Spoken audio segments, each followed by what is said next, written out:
Hey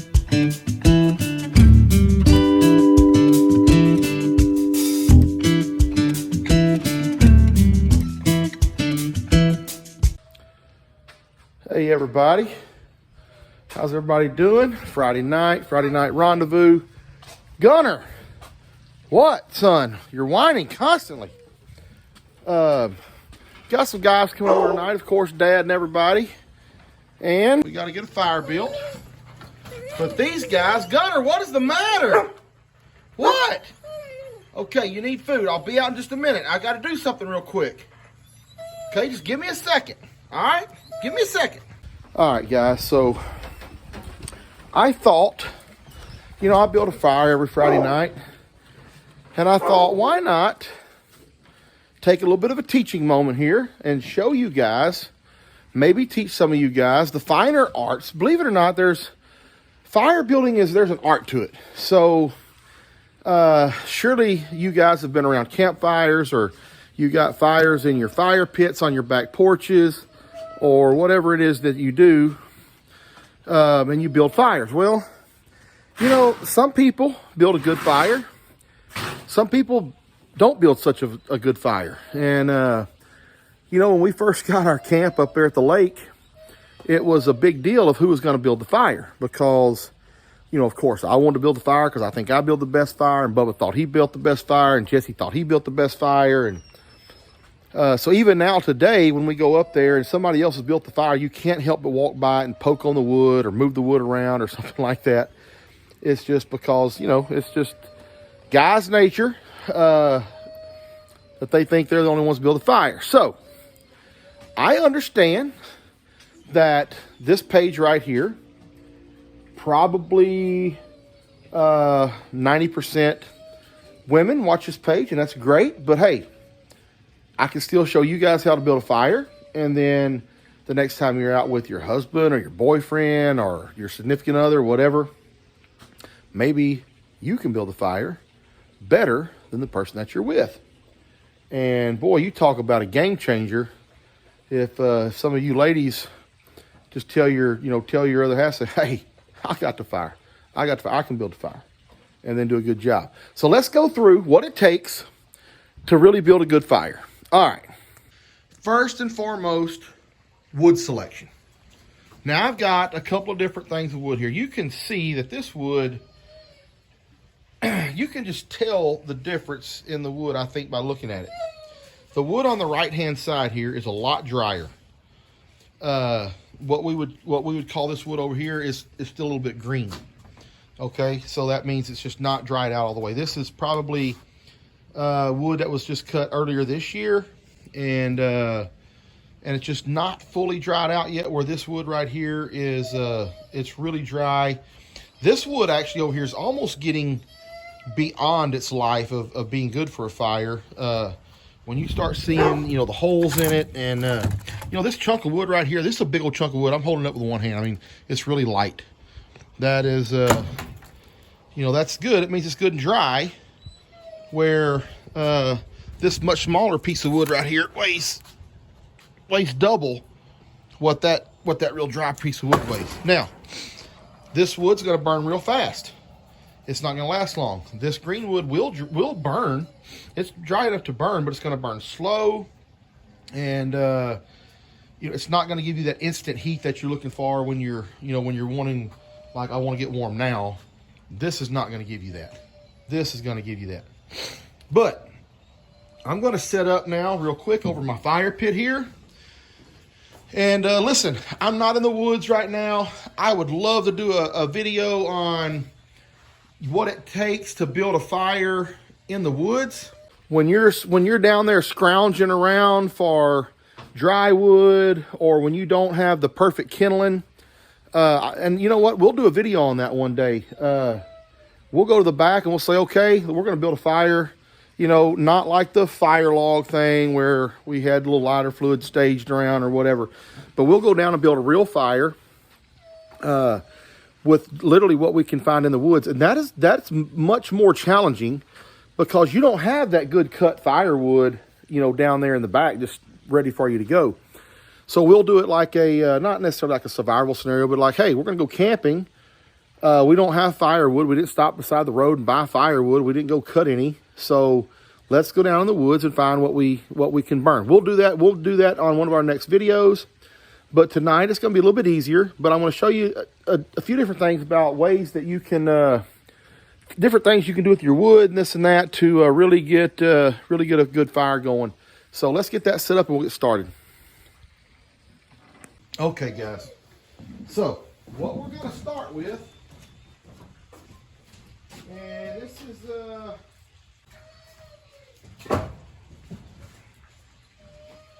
all right. We're going to start with some kind of little base, you know, just a base wood, right? So this is not going to be the best base at all, but we're going to make it work. I'm going to use that little hole actually to put some kindling down in.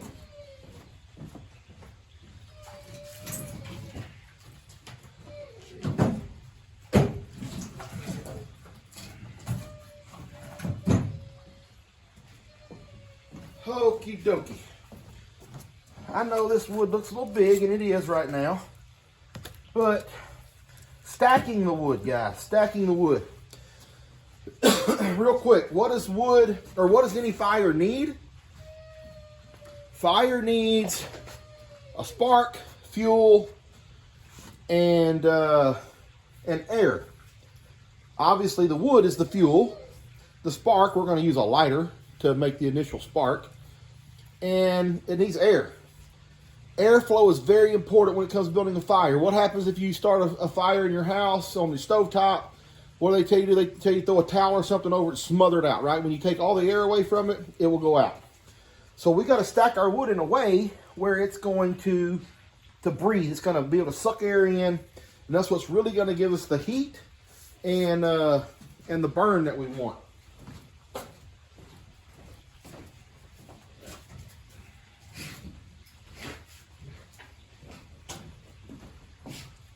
That's the reason I like to stack my wood up kind of here like you see it. It's a, I don't know what you want to call this, a tic-tac-toe pattern. It's stacked up. It can get air from here. It can get air from here. It can get air from here. I mean, it's going to breathe all around it.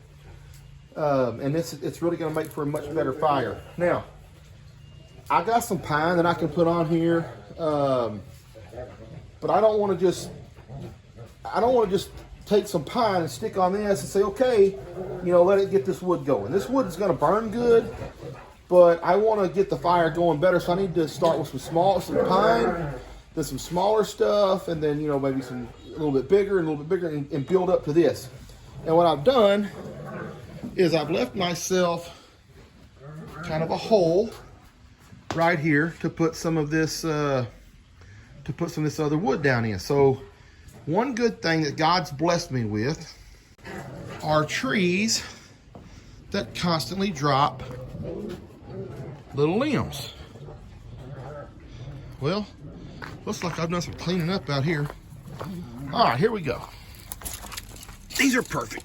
And when these fall out of the trees, they're already pretty dry. So this is going to come in real handy. I pretty much do this every Friday night. I go around and pick up some wood like this. This wood's going to burn good. It's going to burn hot. And it's going to help us get this fire built. All right, so what I'm going to do, I'm just going to break this up. I'm just going to break it. And there's some small stuff in here. There's a little bit bigger stuff in here. There's all kinds of sizes. And this is really, really going to burn really, really good. And it's going to help this whole thing get started, okay? So, once again, look. I kind of got this standing straight up, right? I got that standing straight up down in there. Now what I'm going to do is I'm just going to kind of lay some more right across the top. Again, that can get air. I'll move that in a little bit. Now, I am going to get a piece of pine real quick. A small piece.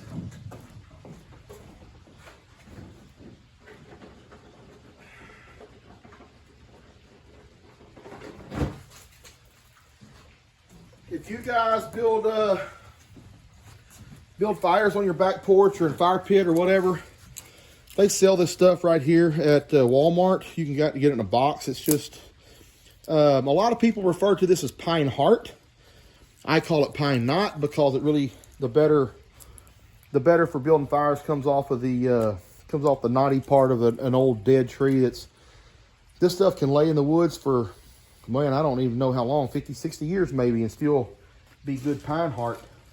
So, you know, of course, like I say, we're not down in the woods right now. We're here at the house, and we have this kind of stuff available. Down in the woods, we may not would have this unless we could go and find some. But right now, we have some advantages that we wouldn't have in the woods. But if I were down in the woods, I would do very similar. But of course, I would have a bunch of different wood. I'd have to start much smaller and grow and grow and grow and grow the fire up into big logs. We will do that because I'm a bit of a pyromaniac. I love doing that. So let's see what we can do here.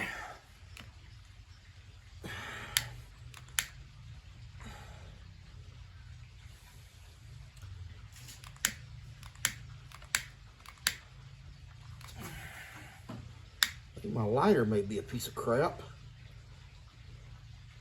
All right.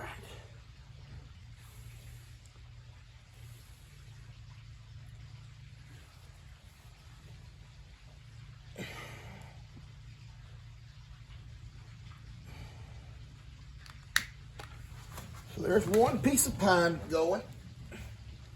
Got a couple more down in here.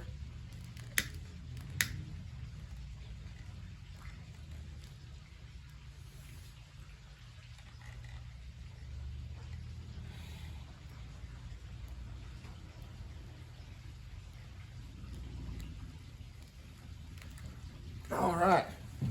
So you see how good pine heart, how rich it is. And man, I'll tell you what, if you're ever in the woods or ever anywhere where you see pine heart laying around, get it. You'll know, because if you get down there and scratch a piece of it off, you can smell the real pine, the real piney scent. I mean, it'll be strong. That's how you know it's really good. But that's you've seen how small those little pieces were. And of course, this fire is going to get going just like that. And then eventually I'll add some green wood to it. Hey Jake, come on over. Okay. Talking about how the proper way or the best way to build a fire is. Now, well, Jake just added some real good fuel to my fire with his corn dog wrapper. So guys, listen, I'm going to show y'all something else real quick while we're here. Something that you'll see people doing when they go try to build a fire somewhere. Look at the fire going already. You'll see people take wood and try to stack it up in a pyramid shape and everything else. I'm not going to say that doesn't work, but it doesn't draw air near like stacking wood like this does. This is going to draw the maximum amount of air. It's going to burn wood faster, but it's going to burn wood hotter also. And if I was down in the woods and I was building, say, a campfire or something to cook on, I would actually, I'm going to show you, I'm going to do it right now.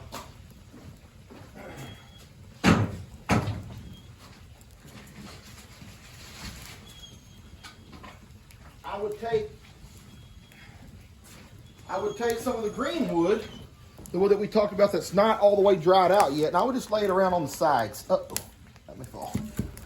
I'd lay it around on the sides. So as this fire really gets up good and churning, it's going to be drying this wood out and making this wood a lot more burnable, if that's a word. When it's time to put it on there, it'll be drying out. And now you have a Friday night fire that'll burn for 3 days. Now you have a Friday night fire that'll burn. Hey, I'll show y'all this thing in a little while, and you'll be amazed. Y'all seen the whole thing? No gimmicks on, like I did with Buddy's camp. You weren't spraying lighter fluid on it when I walked up. I saw you. There's no lighter fluid here. I promise y'all. Watch the whole thing. And but a couple of things. Always remember this: dry wood, the correct way to stack it means everything. And start out with some small kindling, get a little bit bigger, until you can get a fire going like that, and that wood's gonna go great. If I was gonna try to burn this green wood, if I didn't have this dry wood, I was just burning this green stuff, I'd have had to start with a lot of kindling to get this stuff finally caught up and going. But, all right, next time y'all build a fire, take charge. Don't let somebody else build it, you build it yourself. Stack the wood up like this, they're probably gonna think, what are you doing? And ask them if they want to play tic-tac-toe or something, and then say, hey, I got the fire, and build it like this, and you will impress them, I promise you. And that's it, guys. If you have any questions, leave them in the comments, and I'll be happy to answer them. All right, guys, this is Jake. How long has it been since we built this fire? 30 minutes. No, it ain't been no 30 minutes. We walked out there, fed the dogs, and come back and talked to Curtis for I've been 5 here minutes. 45 It's minutes. been 30 You haven't been here. I have been here 45 minutes. You know what's embarrassing? What's embarrassing? You wear a red shirt every day to work? Every Friday, Red Shirt Friday. Oh, okay. I started to say the last time I had you on camera, you was wearing a red shirt. It's Red Shirt Friday. Remember, everyone deployed. Remember what? Everyone deployed. Our armed servicemen, they go across seas. I Wear a understand. red shirt on Fridays. Why did I not ever know? Why have I never heard that? Because I would support that. I don't know. You got anybody in the military? You drive a red truck every time you Every come over Friday. here too. My dad was in the military. My son-in-law's in the military. My Right. grandpas were in the military. Then where's your red shirt? I didn't know anything about red shirt. Where's Did your you red know? shirt? Did you know anything about it? You live on the internet. You live on YouTube, and you don't know anything about Red Shirt Friday. I don't live on the internet.